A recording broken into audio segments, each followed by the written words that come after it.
is on, so Lindsay, you can introduce yourself. Can you hear me? Yes, we can, loud and clear. This is Lindsay Hescock. Thank you. Thank you. Now is the time for public comments on agenda items only. There is no attendees on Zoom that I can see. Anyone in the room? Okay. So then moving on to the report of the superintendent. So I'll turn it over to you. Thank you, and I will in turn. Turn it over to Matt. Yeah, I think, I think. so the plan for tonight is to be available to help answer any questions. Just pulling up the agenda here to make sure we're in the right order. Now, the first is adopt the fiscal year 25 ACSD budget. And so I think, stemming from the presentation on Monday night, the plan was not to present anything again, and to leave it with a recommended motion. So what I would like to do is have a motion to approve the budget. Once we have the motion on the floor, if there are questions, we can have discussion. I'll make that motion. Okay, a second. Include the dollar value in it. Well, whatever. Well, this is, I would like to move to approve the Addison Central School District budget for fiscal year 25 in the amount of $50,604,080, which represents a 6.5% increase in There you total go. spending. thank you. Second. Okay, discussion. Chip, I think, we struggle where we should be on this all along, and as the rules have changed and the game has changed and the times, are so complicated. And it became obvious to me when I spent the hour and three quarters watching that hearing this afternoon, where every superintendent or representative from 20 different districts across the state, nobody was happy. Winooski wasn't happy. Norwich, Vermont wasn't happy. They really aren't happy. Burlington wasn't happy. Everybody was in the same unsettled position. Some of them much more unsettled than others, obviously, because they just don't know how to get out from under this huge change, which they have nothing to do with, and they or us or any of us that are making those decisions. And it became pretty, if anything came out of that hearing and all those testimonies, was that there's no perfect place to be in this trying to figure it out. We don't know what's coming down the road. We just have to do what we think is best. And, from some of those districts which had put in capital monies because they absolutely needed it, like everybody does, you sympathize with them. And then there were the others that are just so far over trying to get to that 10% that there was no way that they could do it. And how did they explain that to the public? And, a Slate Valley representative was talking about how their budgets almost always either go down or get revoted, and it's always by tiny amounts that get voted. So, what do we say? How do we say it? So I came down after that feeling we have processed this enough. Yes, we had some questions about, I don't think we had any questions about being over whatever it is that keeps the cap, however good or bad that is. But we certainly didn't have any, we had some maybe positions of maybe being a little bit lower. But I think we're fine where we are. We can document very well what we have done. And as Tim said the other day, whatever scrutiny the state either in retrospect decides to put on us or that we fall under, we should be able to defend this budget to the state very well. It's all a matter of how the public goes, envisions all of these changes, and it's impossible to describe. It is. Suzanne, so I have said all along that I'm still a little nervous, being 9.9 when cutoff is at 10, knowing that state still doesn't have definite numbers to us, and those are gonna cause some major shifts as we move into the spring, once everyone's budget's in. But, listening online today, it was heart-wrenching listening to some of those superintendents that were like, we really needed this, we put it in, and we'd have to cut like 5 million or 7 million out of our budget, so we took it out. And, the complaints about the fact that the state hasn't funded any building construction since 2017. And, it was just on and on and on. And there were a couple things that came out for me was that no matter how well anybody has tried to budget, we may all be having our budgets scrutinized. The AOE has already requested them, and they are going to be scrutinizing them. I'm not exactly sure what they're scrutinizing them for because they didn't say. But then the other piece that came out was that because the state has put money in the last 2 years to help keep taxes low, they've also already created an artificial cliff Exactly. for us to climb our way out of. I like So, when I called it a trough. Well, trough. Yeah. We pushed it Yeah, in the trough, trough. whatever. It's more like a cliff because you are gonna fall off at some point. So, I'm always the nervous one when, you give it a dollar value and you pretty much back yourself up against it because it doesn't give you any leeway, but we've done our best that we can, and I don't know. Anyone else? Joanna? I felt pretty good about things on Monday, actually, and after listening to today's testimony, I have some follow-up questions. It was pretty clear that people were upset, but they were upset about a variety of things, Oh, yeah. from CLA to 127. I think most people agreed on the hope of 127, but the CLA is part of it, which makes me wonder, Matt, and I don't know if you can walk us through or what you know about or what you can say about the change in the yield and how that might affect this for us. You won't know the change in the yields till all the budgets are in. That's part one, right? Is that Yeah. the yield is variable until all the budgets are in and approved, and then the yield becomes frozen and fixed based off of those final approved budgets as the per pupil amount that will raise the revenue needed to fund those budgets Right. in the ed fund. So when we're using what they've published as the placeholder for the yield now. On December 1st, the Yeah. tax commissioner makes the first estimate, Yeah. that letter. Yeah. And that's the first draft. Obviously, we're in uncharted territory here, so we're seeing the yields do a lot more movement than normal, but it is normal for the yields to be modified through the winter and into the spring as the legislature figures out where it ultimately needs to land. And this year, what's happening is as districts are taxed to the extent that they are hitting the cap or requiring the cap, once you hit the cap, you can't contribute anymore even if the yield continues to go down, right? That's like the end of how much revenue the state can ask of your taxpayers, which means the yield has to go down more, Exactly. which means it goes after the districts that still have not yet hit the cap and pushes them closer to the cap. And if that's not enough, then it goes down more and goes after the Winooskis, right? That's why Winooskis was great griping, which is, this Act 127 was supposed to bring equity and parity to their district, and instead, with a modest spending increase and all of this new tax capacity, they're seeing taxes actually go up instead of the down that they projected. So. Just, Joanna. and then one more question is about the capital money. We have half of the HVAC as capital money, and that's it in our budget, 2/3. 2/3.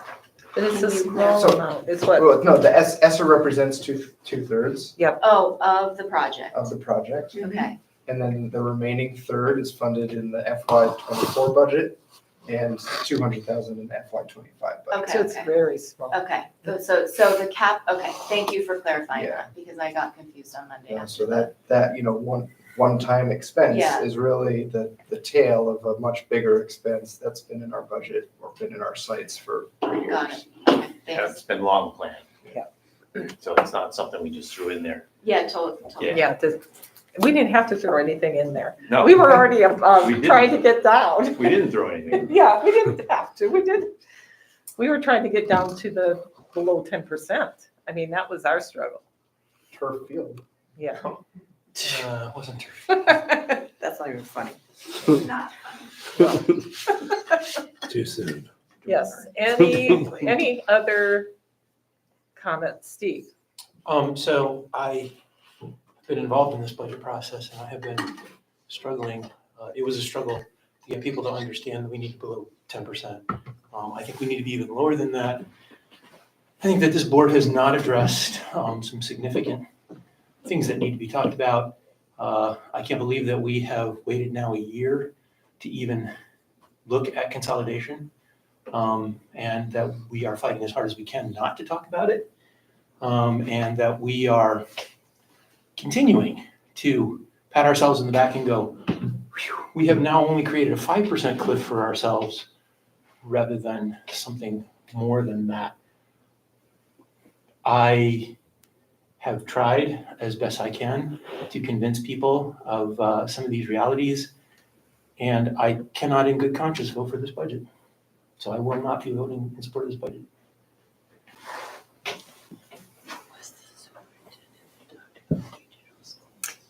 So, I'd like to, kind of respond a little bit to that. I think the understanding this year was that major changes of that magnitude, that we would wait until we had our new superintendent in play. And that was my understanding from the beginning, that, this year was going to be kind of a holding pattern because we have an interim superintendent and it's really hard to make those level of decisions prior to the permanent superintendent coming. I don't think, in my mind, is nothing that I am ignoring in any way, shape, or form. We'll need to do work with Dr. Baker to really look at the strategic plan and figure out our path forward, because this is, the cap allows us basically to get through this year, but I have the charts that basically show, well, what happens next year and the following year and the following year. So it's, something that we're going to definitely need to work together as a board on. Okay. Any other comments? Oh, Mary Heather. Yeah, I'll follow up on that as well. I mean, I do agree with Steve about the necessity of looking at consolidation as a solution to our long-term problem. But I too, like Barb, did not feel that this is the right time. I did kind of agree that, what we want is some kind of stability and frankly, the kind of change that this would introduce, along with bringing in a new leader. I don't think it sets up our new person for success right off the bat. I agree that, this is something that we're going to need to work on, and we're going to need to work on it immediately. We're not going to need to, I don't think it's a good idea for us to wait till the fall to start looking at FY26. I think we need to probably, get the facilities committee to, or repurpose it or Right. whatever. I mean, the original charge was to look at this, and there has been a lot of work done on it. And, the reality is, and I said this on Monday, our budgets, the values projected on our budget are that we value our town schools above and beyond everything else. And I'm just not sure that's the sustainable solution in the long run, especially with these financial pressures. So I feel comfortable supporting this year's budget as a transition year, as an investment in our new leadership, as a demonstration to our community that we are trying our very best to be fiscally responsible and stay under the threshold that Act 127 presents, and also recognize that our students still have demonstrated need for our intervention positions and our COVID relief programs. And so I feel like the budget we've put together is kind of in that balancing spot. It's not a comfortable spot. And I certainly don't want to see the same budget next year. But I feel like for this time, it makes the most sense to set us up hopefully for some successful problem solving in the future. Anyone else? Suzanne? I'm just, to echo what Mary Heather and Steve said, there were some superintendents, at least one that on today's webinar or YouTube video, that actually came out and said that they would encourage the state to look at how students are educated, including the use of regional schools, new regional schools. I thought that was pretty brave of someone to actually, while everyone's talking about no money, to make mention of that. But that is something that was floated in that almost 2-hour webinar today that some people are starting to think about. So Ellen, we have a motion on the floor to approve the budget, and we're in discussion mode at this point. Great, thanks. Joanna? If I may, Yeah. I think it's a responsible budget. It keeps the positions from ESSER that are most interactive with the students. I think I would just like to caution people to think that closing schools is a silver bullet. It's not a simple question. There were many superintendents that talked about the process of consolidation, and they're still in a really hard space right now after having gone through all of that struggle. So you think about what the kids have missed out on, and then they're still. So with healthcare, it's not a simple solution. So I would just caution us to avoid thinking that consolidation is a silver bullet. I think it's complicated, and I think it just deserves more respect than thinking that it could solve all of our financial issues. Chip? Another comment, you said there wasn't any money. I think most districts feel that they have the money not to do everything that they want to do, because education always wants more money. Right. The problem is to stay in the same place is going to tax the community way higher than what that really means. Right. And so there's not a direct line between what they're being taxed and And what they need. what they need and what they have. So, I think that's the hard part of this. I mean, you have the CLA obviously is a huge problem across the state, everywhere. Across the US, actually. Well, but at least, only here here, because it's utilized to base one of those things that goes into how we set the tax rates Right. in the individual town. So it's very uncomfortable. And Steve, I don't disagree with you. I sat on that committee right on through, and we didn't get anywhere. We were short-circuited by a number of different things, including COVID, but including just public reaction, and we couldn't get there. I don't know where that is. I don't disagree with Joanna that it's not a silver bullet. Once you do it, you still got to pay for the schools that you have, or however you redesign the system, you got to do it. It's not perfect. But I think we have to put everything on the table at some point in order to look down the road. And I just think, your point about being so close to the 9.9, I mean, there's 1,000 things that could make that move either direction. Oh, yeah. And so for us to shortchange ourselves, I don't know. And to Steve's point, again, to vote for a lower budget symbolically, which is really what you're doing, okay? If you do that, or not vote for the budget because it's not low enough, doesn't make any sense to me at that point. So that's why I'm sort of stuck with where we're at. Matt's put a lot of time into looking at it. He's talked to a lot of people, which also came out today, and that all the stuff we've heard indirectly certainly is the case across the state. maybe not as much as I thought in some of those Chittenden counties towns, like Colchester. Well, and like the towns that have students that, some of them are in New Hampshire and some of them are in Vermont, and That's, No, that's unique. those are unique, but they're struggling just as hard as the rest of us. I thought the, sorry. Yeah.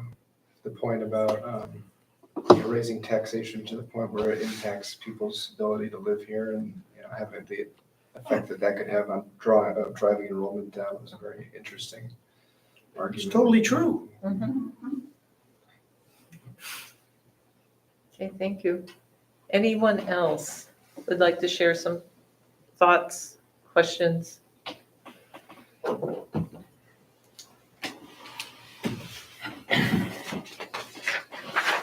Are we ready for the question? So let me bring up so I can read the dollar amount that Jason so well did. So basically, what we are voting, the motion on the floor is to adopt the fiscal year 25 ACSD budget for the amount of $50 million, why do I do that? $50,604,080, which represents an 8.5% Oh, I'm really having a hard time. My glasses are steaming up with this mask, which represents a 6.5 increase in total spending and is in the amount ACSD School Board has determined to be necessary for ensuring fiscal year.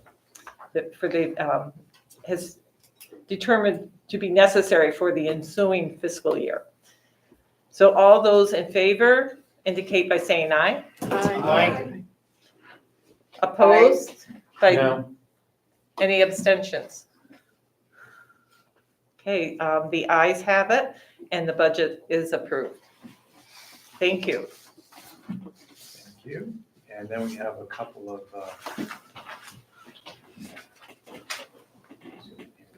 we have a couple of warnings to go through.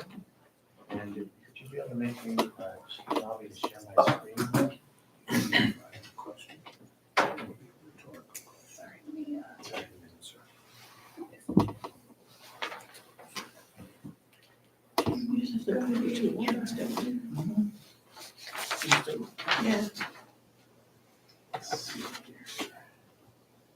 We've approved that this will be sent to the voters, which is Yeah. Article 1. I think we already approved this. Yes, we did. We did that Monday night. So as long as the numbers still match from Monday night to tonight.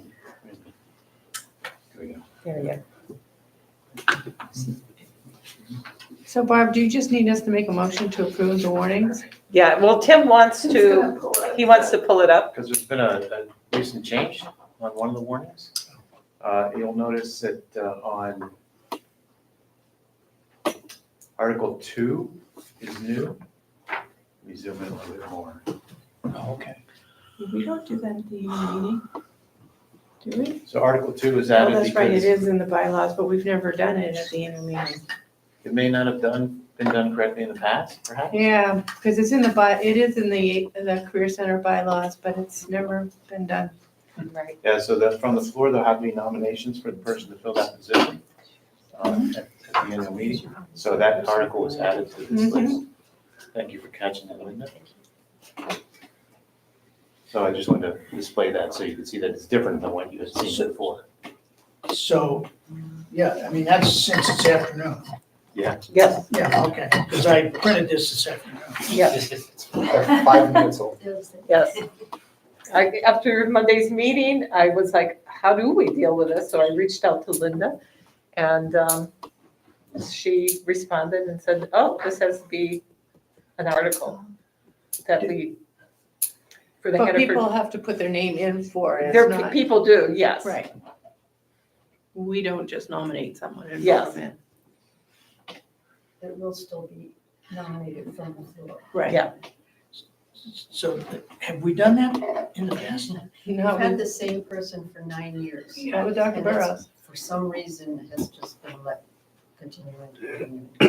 Right, we haven't, like, redone it every year. Well, it's 3 Even when it years. was It's a supposed to 3-year be. term. Yeah. 3-year term. Yeah. Right, we didn't really follow the process. Mount Abe does it this way. So that's the only change from what you had seen before as far as the warrants As are the concerned. Northwest doesn't do it this way. So I guess we'd be looking for a motion to approve. Yes. Everybody. So the first warning, which is for the annual meeting, which is what is listed here, can I have a motion for us to approve that from someone? This is for the meeting I'll move to itself. approve the warning for the annual meeting, February 27th, as printed. As presented, as Printed, presented. demonstrated. yes. Demonstrated. I don't know, sure it's printed. Visualized. Visualized. I'll second. Okay, and we have a second? Any discussion? Okay, so all those in favor of approving the warning for the annual meeting on the 27th, please indicate by saying aye. Aye. Any opposed? Any abstentions? Okay, that warning has been approved. Great. Now moving on to the next one. This warning hasn't changed at all since you've seen it before. So we ask for a motion to approve that warning. So can someone give me a motion to approve the second warning, which is basically what's going to be going on the ballot? The Australian ballot. Suzanne? I'll move to approve the warning for March 5th for the Australian ballot. Do I have a second? Second. Okay, Ellen, great. Any discussion? All right, all those in favor of approving the warning for the annual meeting, March 7th, 2023, which March is the. 7th, March 5th. March 5th. Oh, I was looking at the minutes. I'm losing it today. March 2024. Please indicate by saying aye. Aye. Aye. Any opposed? Any abstentions? The warning has been approved. I was a little too far ahead, sorry, I was looking at the minutes. Okay, so the warnings have been approved. And next on our agenda is, under report of the board, is a budget communication plan that Mary Heather would like to present to us and talk to us about. Well, it's actually not anything formal. Sorry, I just need to grab this here. The Communications and Engagement Committee meeting was yesterday, and we just kind of went over the things that we had proposed. I'm gonna just, give me a minute to pull that up so I can look at my notes.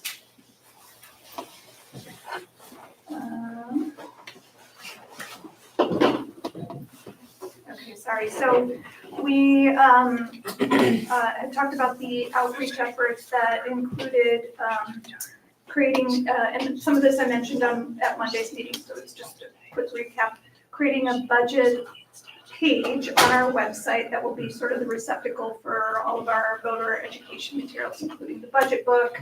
I've talked to Will about trying to create budget presentation excerpts from our meetings that we can post on there. A FAQ document that the finance committee just sent over to our committee to work on. And sort of a fact sheet and any other, kind of education materials from VSBA or other districts about Act 127 that would be helpful for voters to understand. The other thing we're doing is we're going to be sending out our winter update for the board, talking about our last quarter's amount of work, but that will include some information about the budget, including this link to the website, a link to a Google form to solicit voter questions to us that we can then work to address either in the FAQ document or in a virtual question and answer session that we'll host. Let's see what else. And then we had talked about scheduling time with MCTV to do kind of interviews and have those recorded and posted on our website, which would basically be converting the FAQ documents into something more of an audio-visual experience for voters so that they don't have to like read through. So it's just another way to get all that out. We've talked about putting something in the Addison Independent and on Front Porch Forum. Barb was present at our meeting yesterday, and we talked about probably the easiest, most cost-effective thing to do would be for her to perhaps take her chair statement from the budget book and change it a little bit just to include information about the budget website and all the information where folks can go for that information, and perhaps put that like as an op-ed or something. And then also shoot that out on Front Porch Forum. We did decide to schedule a virtual, we're working to schedule the virtual sort of question and answer session. We have penciled in Thursday, February 15th, I believe that is a Thursday, right? Yes, it is. 7 o'clock. And the idea would be to have a very brief, like broad, quick overview of budget and then open it up for questions. And if folks don't have questions, we can, use the question and answer FAQ stuff to kind of get things kicked off. And again, any of the questions that folks have submitted on the Google form, those can be used as well. And then we would record that and also post that on our budget website. And then finally, the other thing we had talked about was taking advantage of some of the already scheduled school activities that are happening in February. There are many things at a number of our schools where we could set up a board table, have some budget information, and a board member just present to answer questions. So I will just tell you right up, a list of things now, and then I'll also follow up with an email to the full board. Probably I'll make like a little sign-up sheet if you have any interest in sitting at a board table to share budget information and answer questions. So for instance, some of the activities are MUHS is having their 8th grade information night for their class moving up into 9th grade on February 1st. From 6:30 to 8:30, that's going to be a perfect opportunity with a bunch of parents there. On February 6th, Moms is having their Mardi Gras celebration. That brings in a lot of folks. And so it'd be good to have a board table present for that as well. That is from 6 to 8 p.m. On February 8th, from 5:45 to 7 p.m., Mary Hogan is hosting their literacy night. That also brings in a lot of folks. And actually, Jen Kravitz actually reached out to our committee to let us know about that and to suggest that we set up a table. Also on February 8th, from 6:30 to 8, the high school is hosting their DP music recital. That could be another opportunity to have some things there. February 12th, from 6 to 7:30, the Rural Elementary Band and Choir Concert is happening at Salisbury School. I think it's going to be really important for us to have a presence there. It's a board meeting It's a board meeting night, I think. Oh, you're right, it is a board meeting night, isn't But it? it starts at 6, you said, Mary Heather? It starts at 6, So- but I think at the very least, we could, and I would be willing to do this, like have someone there early with materials and even just zoom in from that location. That might be an option. I just think it's really important for us to reach that part of our community. And then the 13th, the Mums Choir and Band is having a concert. It will be at the high school. The time is still to be determined, but I would expect it's either 6:30 or 7, something around there. And then, like I said, on February 15th is when we're hoping to do our virtual question and answer. So I'm hoping the combination of all these different ways to take advantage of already existing activities in the schools will reach our school audience. Hopefully the virtual will reach both our school and beyond. And then getting the information out in the Addie Indian Front Porch Forum will hopefully take it on beyond there and at least direct people to where we have all the information. So that's kind of the game plan at this point.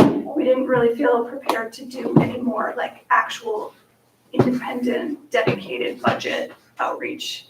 We have such a small period of time before February happens. So Any questions or suggestions, please send them to the communications committee, either myself, Tricia, or Ellie. Great. Any questions? Chip? And then there's the budget discussion on the 27th. Yeah, at The right, annual the meeting, annual which meeting. basically makes that up. Right. Which is usually done, at least is presented by Matt. usually business Yeah. manager. Sorry. But, no, but I'm just, what I'm trying to conceive of is how that gets presented to the public, okay, in a way that They can understand. that we can understand it. And not that we haven't understood it, but, I mean, you gave us a lot of different slides and colored things and everything else, and I just can't imagine doing that for an hour with this group. Yeah. Because usually what happens is somebody said, how come, volleyball is getting only $32, I mean, that's the kind of questions that often come up, and they won't be able to find that very easily unless they really delve into things a long way. Is there a finance committee meeting relatively close to that 27th meeting? The 12th at 8:30. That's probably too early. I was gonna say maybe like Matt could do a dry run for the finance committee and we could be. Well, I'm not putting it on Matt. I'm talking in a general way about all this, because as you said, in this, giving us all these options, a simple form. Well, how do we do that? No, it's just simple. You can put a number down, but Right. then to try to describe why Cornwall's taxes are gonna be this, in the face of this number, and it boggles my Do mind you to think try that to. an emphasis on CLA and town tax rates makes sense for that presentation? Or You have to at least. I think You're gonna have to I address it. think you Yeah, do. Yeah, no, and I I know, think just in terms of, emphasizing does that there's a become the tax- centerpiece of it? And say, Yeah. we're gonna start with town tax rates and then work backwards from there to figure out how we got there. But I think if Well, you, maybe if you that's- go that way, you're gonna have to tread very lightly on making it not sound like towns, the way the state has made it sound, the towns that have dropped into that 70% are at fault. They're not really at fault No. because of the way the homes have been bought and such, and it's played such havoc. So the wording is gonna have to be very careful when you talk the CLA piece. You had also put, Matt, in the first draft of the FAQ document, something like, there's a tax rate that the district controls. Yes, the district tax I rate. think emphasizing that and then putting into the context that then by town, there's a tax rate that the district doesn't control and that's why it varies by town. But that is like a really important distinction to underscore many times, that the district is not driving all of the variation, but that there is a piece of this that is the district's responsibility and that plays out. Yes, Chip. One of the things that came up in the hearing was that no one was happy with the CLAs. Right. Not a soul in any part of the state, because it's driving everybody's taxes up, even those places that may not have seen quite the highest change as others. It is affecting everybody. So I think that's an important part of at least the 27th, because that's a televised meeting. Yes. Okay. Yes, Steve, Yeah, and then Joanne.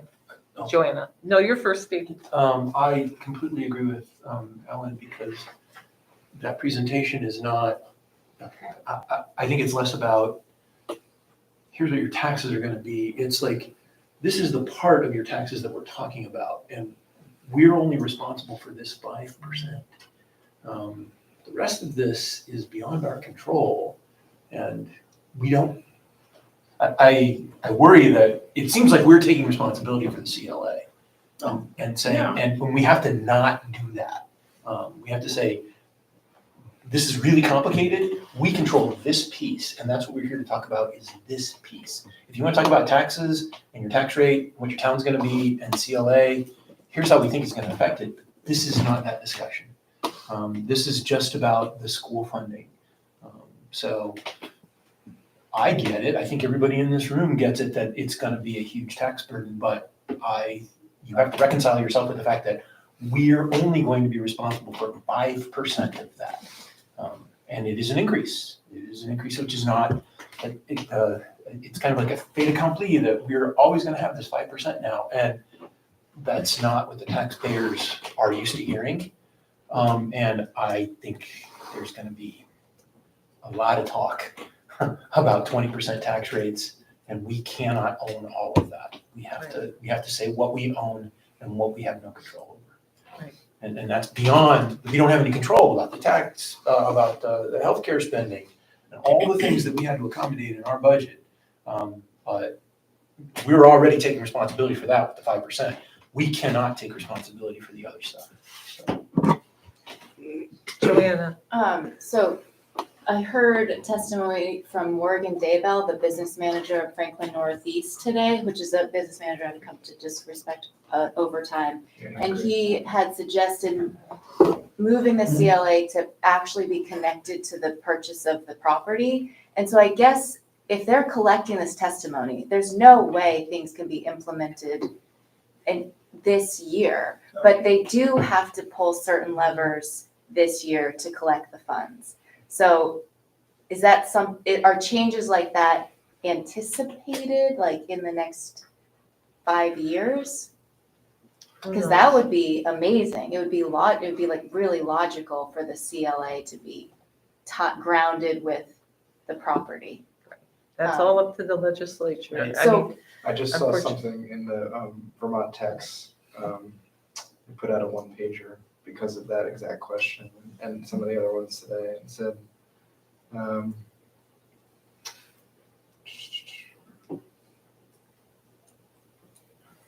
if the CLA was applied to people's property values, they would have a different taxable value for municipal taxes and education taxes, which would be confusing. The state would need to respond to tens of thousands of appeals each year.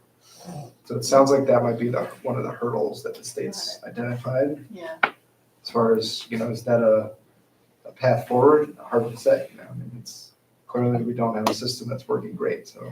No, you don't have enough really good appraisers. So our focus is getting education out to our district voters about this budget. And we are also going to be responding to unknowns that are gonna come into play. So we sort of have to take it one step at a time. And we can't own it, as Steve said, and there's gonna be things we can't answer, But it's never been owned. No. That's not something Yeah, that I the know. school board has ever owned. the Exactly. CLA. Right. Yeah. But we need to basically be able to respond that, this is nothing we have control over, and agree there needs to be changes here, but you need to really Yeah. help talk to our legislature. And Would also say there's a way of doing this with a little bit less of a defensive posture at the outset, which is just to sort of remind people that the taxes are made up of, this might be overly simple, but two parts. One part that is driven by the decisions made in this room and that the voters approve, and then one part that's made by the CLA. And so when they see their taxes go up and variations by town, it's not because the school district tax increases are varying by town. It's because there's something steady that we're trying to be very fiscally responsible about that's also a factor in a less, in a more specific, but also a much higher tax increase. And I think without sort of saying, we don't own it, right, true. we can just redefine over and over again what the district's responsibility is. Absolutely. I also think that during that introduction to, where district control lies in the town tax rate, it's important to always have a caveat that 60 to 70% of Vermonters have an income subsidized, income sensitive tax credit applied to the property taxes. And so, when we're looking at this base rate for town tax rates, it's always a safe bet that the people who are perhaps the most concerned about the year-to-year increase are the ones who are, the likeliest to have some relief. I would, You have to be careful. And with there's that. two Yeah. errors with that thinking. One is that, yes, the state kindly gives them help towards their taxes, but then that becomes income on their tax return the following year, which they have no money to pay for. So that's a never-ending cycle. The other thing is, from what I've heard, is that in 127, that they did not include enough money in that income sensitivity to account for these huge tax increases. So there is no safety net for anybody. So, you've got people in their homes that are doing reverse mortgages, that are defaulting. It's gonna be a mess.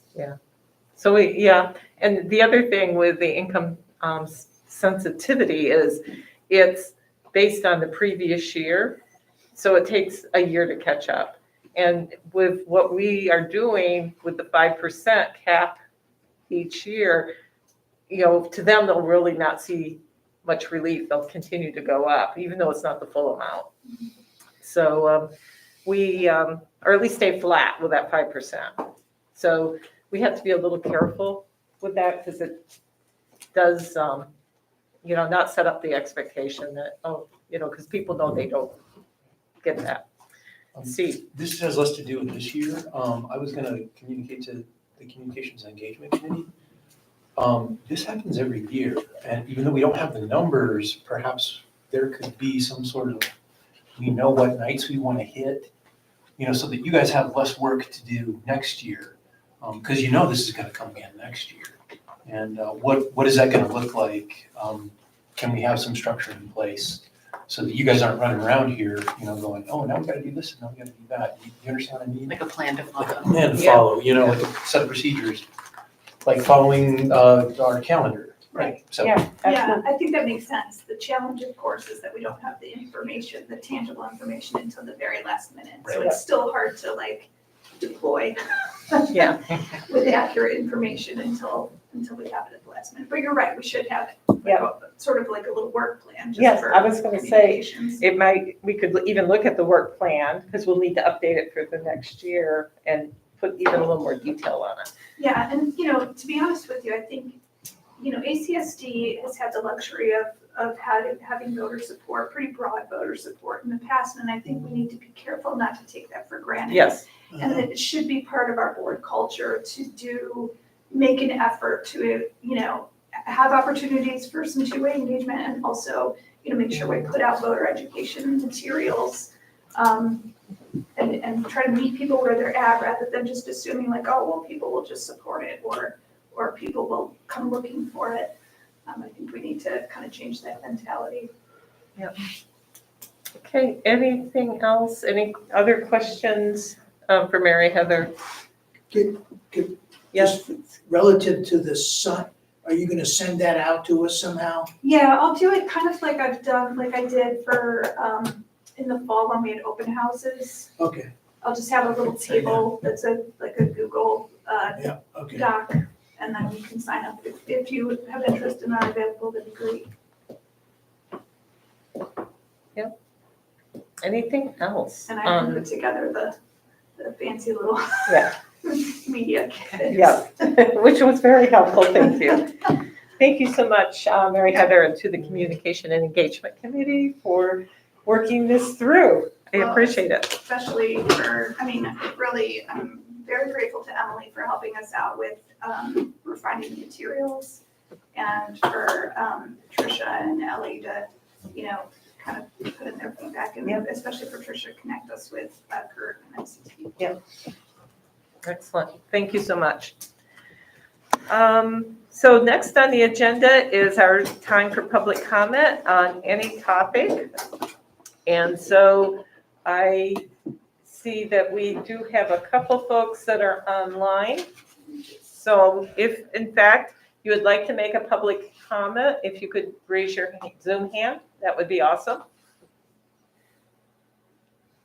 Okay, and in the room, okay, no public comment on any topic tonight. Okay, so, Motion to adjourn. okay, that was quick. Second. That's this. So we are adjourned. Okay.